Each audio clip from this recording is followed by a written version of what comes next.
السلام علیکم ورحمۃ اللہ وبرکاتہ۔ میرے ناظرین دوستو، امید ہے کہ آپ سب حضرات خیریت سے ہوں گے۔ آج کی ویڈیو میں آپ حضرات کے لیے وظیفہ لے کر آیا ہوں۔ میاں بیوی کے درمیان کسی قسم کا بھی جھگڑا ہو تو اس کو محبت میں بدل دینا۔ شوہر اور بیوی میں ناموافقت یا شریکوں کے درمیان کسی قسم کا جھگڑا ہو، ان کلمات کو شیرنی پر دم کر کے کھلانے سے نفرت دور ہو کر محبت اور مصالحت پیدا ہوگی۔ کلمات کیا ہے؟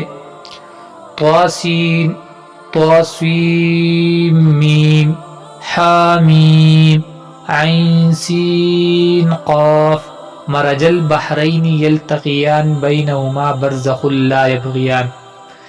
اس کو پڑھنا ہے اور کسی شیرنی پر دم کر کے اس کو کھلانے ہیں تو انشاءاللہ نفرت دور ہوگی اور آپس میں محبت پیدا ہوگی۔